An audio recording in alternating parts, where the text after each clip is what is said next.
Autolite and its 98,000 dealers bring you Mr. Fred McMurray in a story based on fact. Tonight's presentation of Suspense.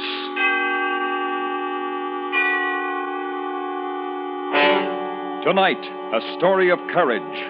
The routine operational mission of a B-29 bomber over Korea. Autolite presents The Flight of the Bumblebee. Our star, Mr. Fred McMurray.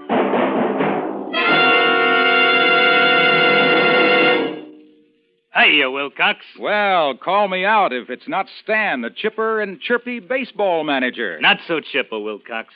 My car battery's out of water, dead as a pop fly. Well, Stan, you should have an Autolite Stay Full battery. The peppy pitcher of potent power that needs water only 3 times a year in normal car use. A real good starter, huh, Wilcox? Oh, Stan, it's the best. And that Autolite Stay Full needs no relief either. It gives longer life as proved by tests conducted according to accepted life cycle standards. Why, money just can't buy a better battery than an Autolite Stay Full. Where do I pick up this prize package, Wilcox? From your neighborhood Autolite battery dealer. He services all makes of batteries and has an Autolite Stay Full for your car if a replacement is needed. To quickly learn his location, just call Western Union by number and ask for... Operator 25. That's me, and I'll gladly tell you where you can get an Autolite Stay Full. The battery that needs water only 3 times a year in normal car use.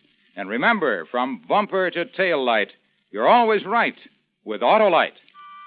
And now, with The Flight of the Bumblebee and the performance of Mr. Fred McMurray, Autolite hopes once again to keep you in suspense.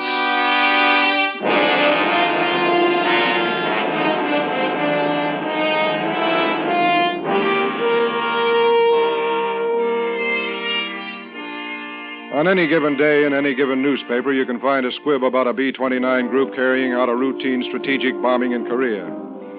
This is the story of one of those routine bombings and how it affected me, Lieutenant Colonel Hutchins Stone, and the crew of the Bumblebee, lead ship of the 236th Wing. The mills of the gods began to grind, I would say, while we were completing our engine run up at the head of the runway.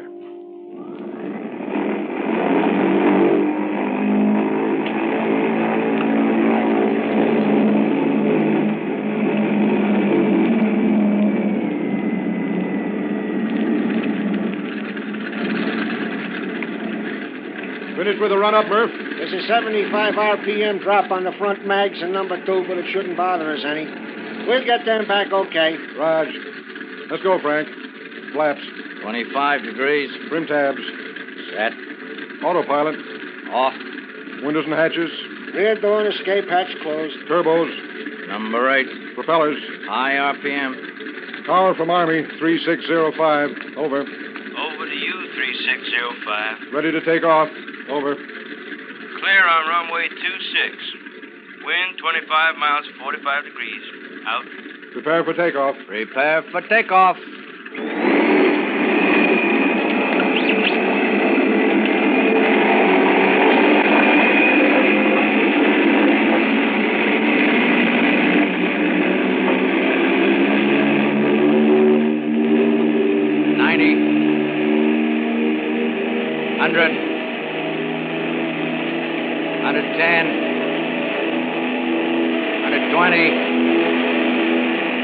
Airborne.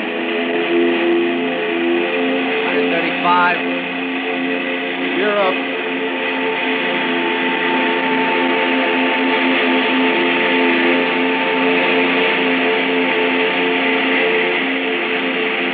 Power condition 2.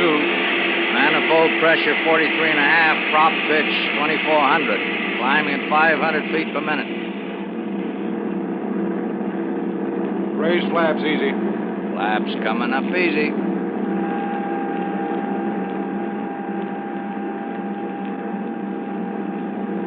How's the cylinder head temperature, Murph? Holding steady at 235 degrees. Okay, try to keep it there.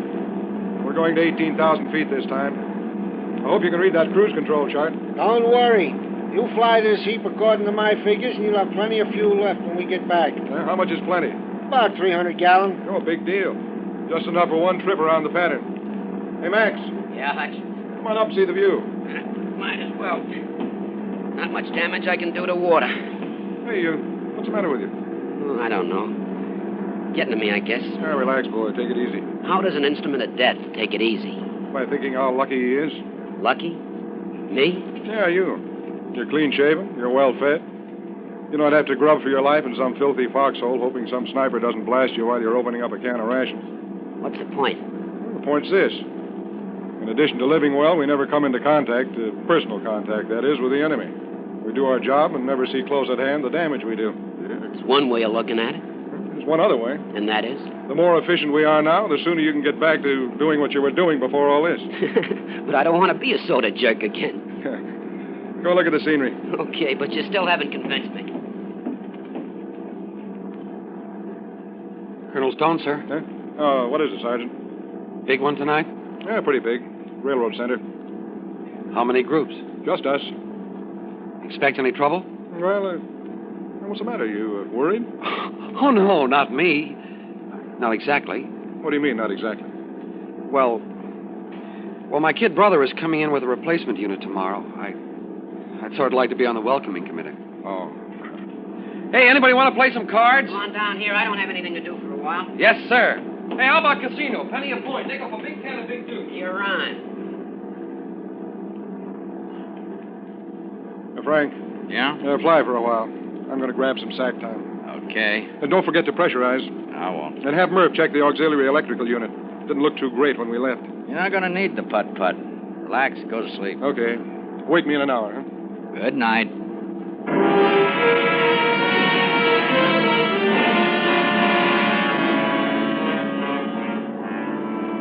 Before I fell asleep, I thought of my ship and its crew.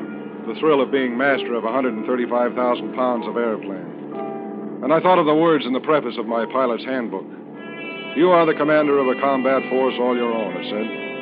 A small but specialized army. And you, as airplane commander, will be responsible for the welfare and morale of that army. Morale. I thought briefly about Max and the Sarge. This momentary concern of theirs was perfectly normal to a fighting man with a conscience. I decided that my army was doing all right and dropped off to sleep. When Frank woke me, I relieved him, and he grabbed some shut-eye. And so it went. The hours vibrated by.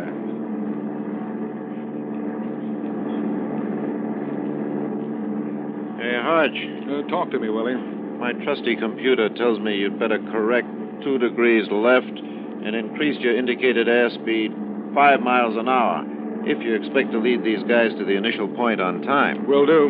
Where are we? Should hit the coastline in about 3 minutes. Guaranteed? Guaranteed. Hey, what's the name of that town we're using for the initial point for the run? Senyaki. With the prevailing winds, it should give us a run of about 170 seconds. Think you can get synchronized in 170, Max? When I was a cadet, I scored a shack. Bullseye to you. From 12,000 with a run of 25 seconds. Answer your question? No.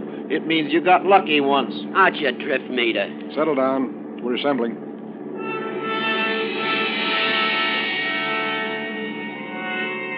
Our group assembled. 67-ton birds of destruction flying almost 600 miles to lay their lethal eggs on the enemy. My job was almost over. Control would soon pass from my hands to the 2 synchronizing knobs of Max's bomb sight. He would fly us down the path to the target, the path from which there was no turning. A man's got to be a little frightened when he approaches something like this. I wouldn't want a man on my crew who said he wasn't. Because when a man doesn't scare in a situation like this, he's a fool. And a B-29 is no place for a fool.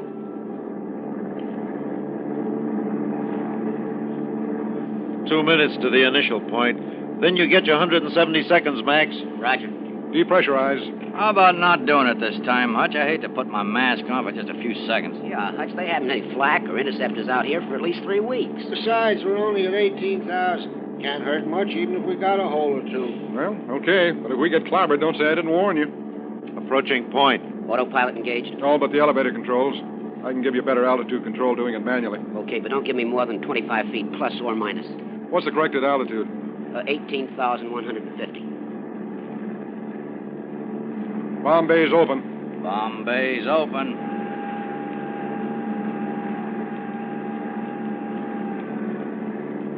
Okay, Max, you've got it. Frank, check the gunners. Right gunner. Left gunner. Tail gunner. Radar. Murph, Yeah, Hutch. Everything check okay? Fine. You know, it's too quiet here. Yeah. Hope we got the right place. I keep Mix. thinking. 3 o'clock, high, closing fast. Well, start shooting. We can't move now. Comes a whole mess up and heading right for us. Hurry up, Max. Hutch, there's a couple coming this way. 1 o'clock. Move it, move it. Drop 'em, Max. Drop 'em. I need 15 more seconds. Hutch, here they come. Sarge, get 'em, get 'em. I can't stop him.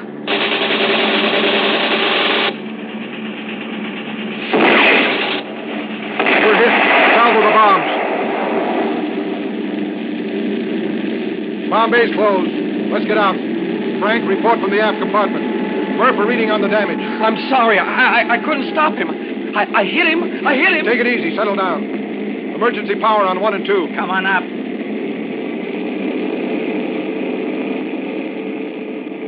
What's the score, Frank? Quick, before they make another pass at Number us. 3 and 4 engines wrecked. Half the right flap's gone. No fire that the scanners can notice. Willie, we're losing 120 feet a minute with full power. Indicated airspeed is 180. I have to keep that right wing up, and I can't drop my airspeed. Too much chance of stalling. How far can we get before we hit the briny? I have it for you in a minute. What have you got for me, Murph? Cylinder head temperature on 1 and 2 running a little high. Started fuel transfer from number 4 tank to number 1 and 3 to 2. Got to run engines at auto rich to keep them cool. Manifold pressure 36, RPM 2100. Can we feather the bad ones? Both prop hubs smashed, blades bent. No chance. Anything yet, Willie? I'm just getting it now. I think this is about right. Assuming we maintain our present speed and rate of descent and don't run into any wind trouble, we should hit the briny about 240 miles this side of home. Well, I guess that does it. I hate to do this to you guys, but I think we better break out. Colonel Stone from Curly in the tail. Over. Go ahead, Curly. They're back. Miggs. 5 o'clock. 4 of them. Stand by. They're back. They know we're crippled. Well, do you want to fight or take your chances on bailing out? We bail out, we're good target practice. Let's fight. I want another chance at him, Colonel. What do you say, Murph? You guys shoot the guns. I'll keep her running. Me too. Okay, then, let's fight. Curly, Yes, sir. your gear operating back there? Yes, sir. Then use it. We're going to see if the Bumblebee still has her sting.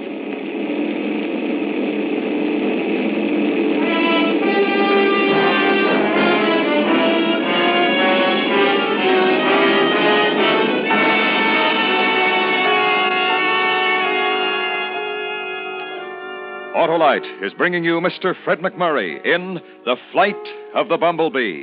Tonight's production in radio's outstanding theater of thrills, Suspense.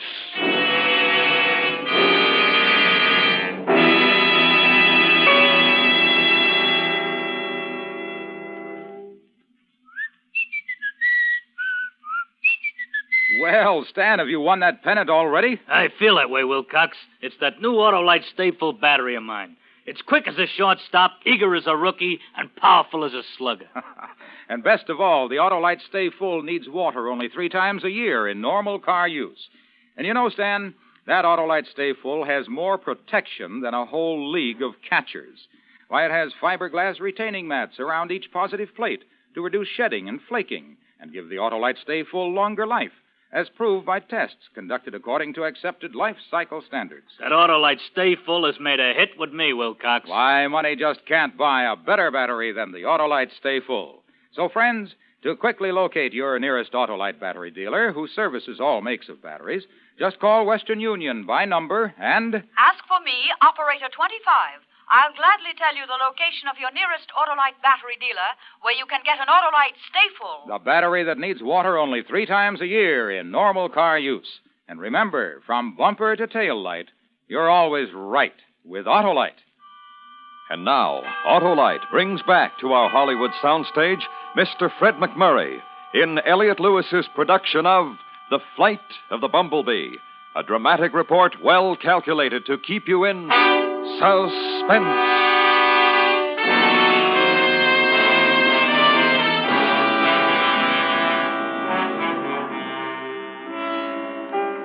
It wasn't much of a decision to make. We all knew that to bail out meant we'd be target practice. So we prepared for the fight. With number 3 and 4 engines knocked out, we were short 3 generators, which meant there wasn't enough electrical power to drive the gun turrets and the computers. I ordered the putt-putt, the auxiliary electrical unit, on the line and dropped to 10,000 feet. Then, without pressurization, the 3 remaining generators plus the power generated by the putt-putt might be enough to do the job. This, of course, assumed the auxiliary unit was working properly. Also, diving down to 10,000 gave us enough excess speed to eliminate, for all practical purposes, the possibility of more than one tail pass by the enemy. The men took up their positions and waited, but not for long.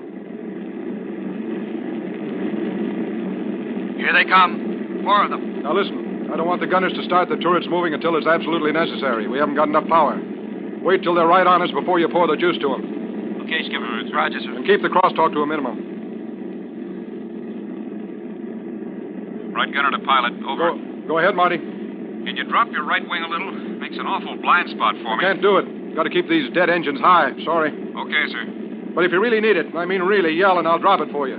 They'll probably come in that way at least once. Maybe we can trap them. Right, sir. Look out, Al. Coming at you. I see him.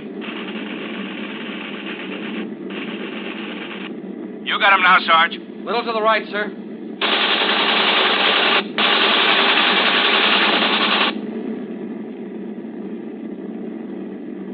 Number 2 coming in.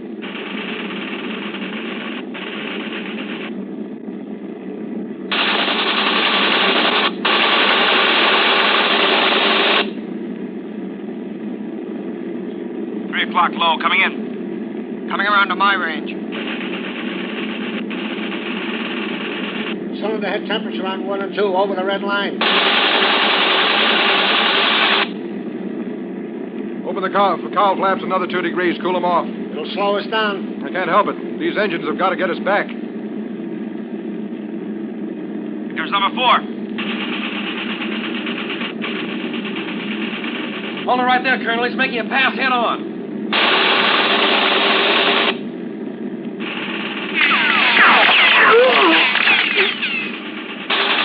Max is hit. Take care of him, Willie. I got him, sir. I got him. No power in my turret, Colonel. Number 1's coming back. We haven't got much juice. The generators are overloaded. Curly and Marty lay out. I'm going to give you the shot, Al. A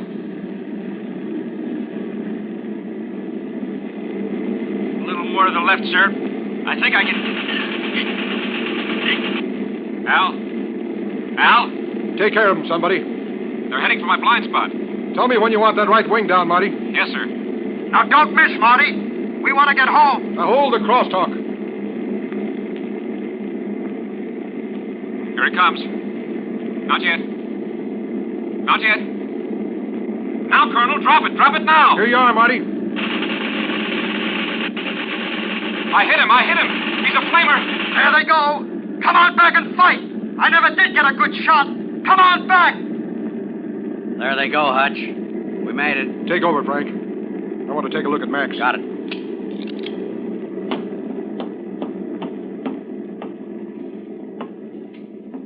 How is he, Willie? Well, I've got a Carlisle bandage on and the bleeding stopped. I think he may be going into shock. Yeah. Did you use the sulfo ointment? Yes, but I didn't know what to do about the ribs. Just a minute. Max. Hiya, Hutch. How do you feel, kid? Not too bad. I'm afraid to give you morphine. Your respiration's kind of slow. It's okay. I can make it without it. Yeah. Well, let me know if it gets too tough, will you? I will. Is it very bad? No. Not too bad. Get me back. I don't want to die out here. Please, get me back. You're not going to die, Max. Just try to lie quiet. Willie? Right here.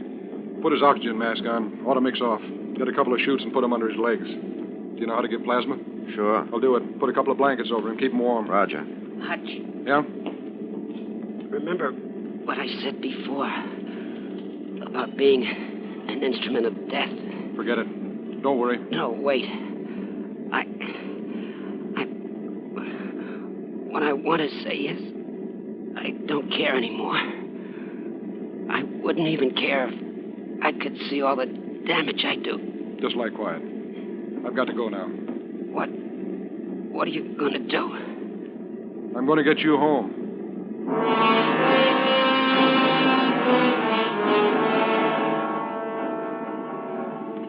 When I said that, I didn't have the slightest idea of how I was going to do it. I went up and talked to Murph and found that nothing we could possibly do to the engine was going to keep us from losing about 100 feet a minute. We looked at each other like a couple of stupid fools for a while, and then Murph made a suggestion that gave me an idea. He said that if we were anywhere near basic weight, we could maintain altitude. First, we tried to figure out how we could dump some fuel, but that would have been defeating ourselves. Then I got the idea, why not drop everything over the side that wasn't absolutely essential to keep the Bumblebee in the air? That might get us down to near basic weight. How do you know it'll work? Well, what have we lost if it doesn't? Nothing. What are we waiting for? Okay, you fly for a while. I've got work to do. Sarge? Yes, sir? I want you to start dismantling Max's gyro forward. The bomb sight, intervalometer, track down all the electrical cables and rip them out. The cables are all color-coded. Frank? Yeah, what is it? Do you have a set of technical orders aboard? Got them right here. Well, check through and give Sarge the letter coding and the color coding of the bomb equipment. Will do. I want everything pitched out. Now get started. It's practically out now. How's your gear, Willie? I can get rid of everything except my computer. My drift meter got clobbered, so I can't use it anyway. The cabinet and my tables can go, too. Fine. Keep one pencil. Thanks. Colonel Stowe to Marty. Over. Yes, sir, this is Marty. How's Al doing? Pretty good, sir. He's not going to be running around for a while, but he'll be in shape okay. Good. I'll be back there pretty soon. Out. Expect any more shooting? No. Why? The armor plate comes off real easy, just bolts and wing nuts.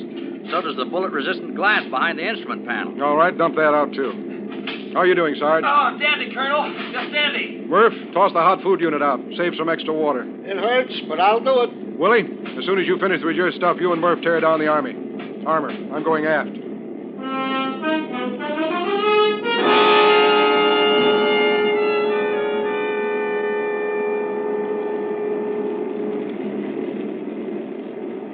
It's a pretty good first aid job, Marty. Thank you, sir. What happened to Al's turret? No power. How come? Well, the auxiliary never did get started. We didn't get 1 volt of power out of that putt-putt. Toss it out. Yes, sir. Hey, wait a minute. Before you do that, do you know how to remove the lower turret? Guns and all? Guns and all. Yes, sir, we can, but it's quite a job. I don't care how big a job it is. Can we do it? Yes, sir, but I'll need some help. You'll get it. I'm going up front now. Oh, Colonel. Yeah, Marty? Can we toss out the putt-putt first? Yeah. Kick open the rear door and toss it out. And drop the lower turret, and then anything else you can think of. You've got to get down to basic weight. If there's anything else you're in doubt of, why, call me in the intercom and I'll tell you.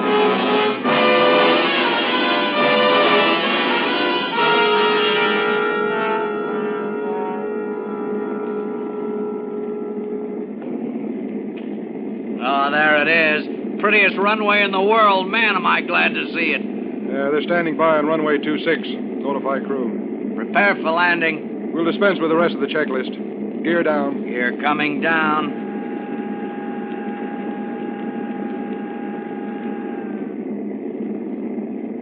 The gear lights didn't go on. Check with Marty. Frank to Marty, over. Is the gear all the way down? What? Check again. It is? Okay, out. Now what? The right wheel isn't fully down and locked. Might be a bent worm gear. Yeah. 3605 to tower. Over. Go ahead, 3605. Right gear not fully down and locked. Tell the meat wagons and the fire boys to stand by. Can you go around once? We'll check your gear from the tower. I've got 2 wounded men and 2 engines. I know my gear isn't all the way down. I come in now or you pick us up in rubber sacks. Come on, get with it. Roger, 3605. All aircraft in pattern, leave at once. Repeat. All aircraft in pattern, leave at once. 3605, you are clear for emergency landing.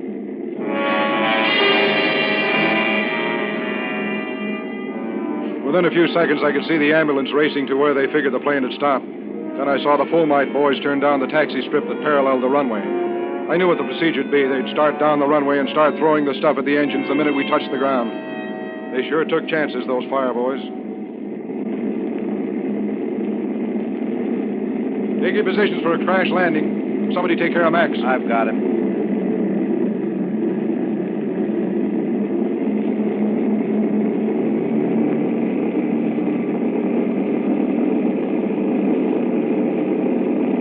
Full flaps. Flaps coming down. Don't forget about the right flaps, half gone. I'm trim for it. If the nose wheel holds together, we'll be okay.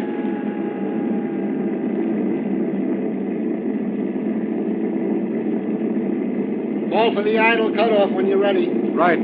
Give me the count, Frank. Speed 138. 130.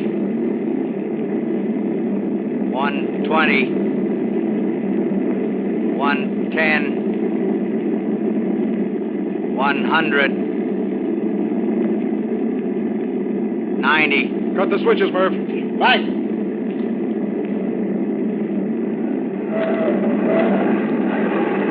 On the ground.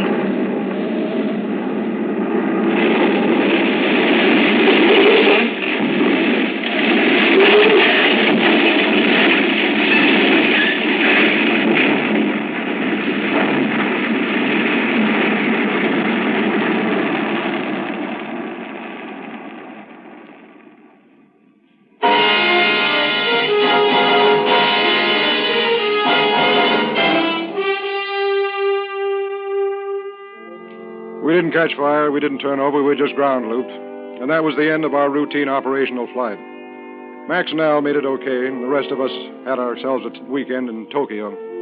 The Bumblebee, they had to junk her. There wasn't enough left to make repairs worthwhile. And now, if you'll excuse me, I have to go to a briefing.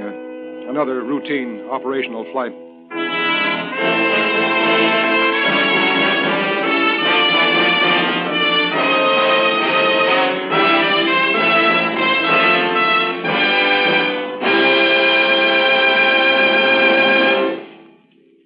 Suspense. Presented by Autolite. Tonight's star, Mr. Fred McMurray. This is Harlow Wilcox speaking for Autolite, world's largest independent manufacturer of automotive electrical equipment. Autolite is proud to serve the greatest names in the industry. They are members of the Autolite family, as well as are the 98,000 Autolite distributors and dealers in the United States and thousands more in Canada and throughout the world.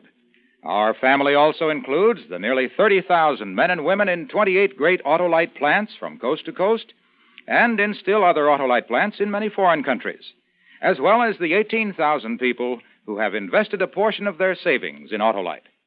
Every Autolite product is backed by constant research and precision built to the highest standards of quality and performance. So remember, from bumper to tail light, you're always right with Autolite.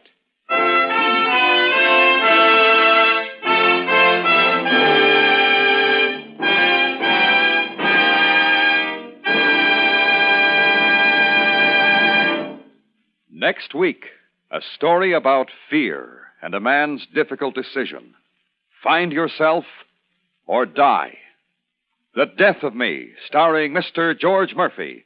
The program will be presented on Suspense.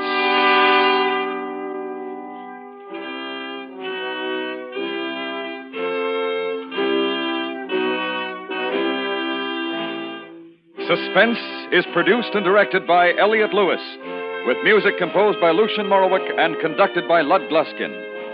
The Flight of the Bumblebee was written for Suspense by Ross Murray. Featured in tonight's cast were Joseph Kearns, Byron Kane, Glenn Vernon, Edgar Barrier, Billy Hallop, Jack Crucian, Charles Calvert, and Lee Millar.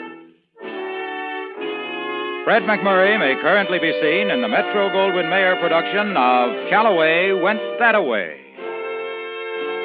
And remember, next week on Suspense, Mr. George Murphy in The Death of Me.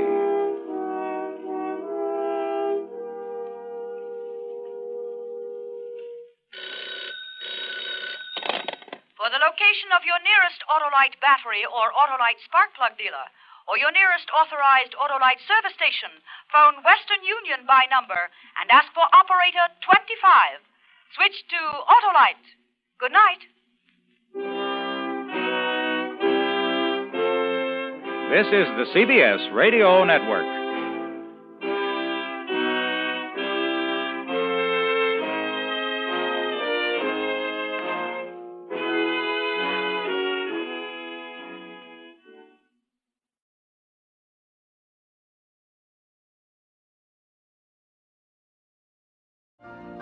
You've been listening to the OTR Gold Network. Find more classic radio at otrgold.com.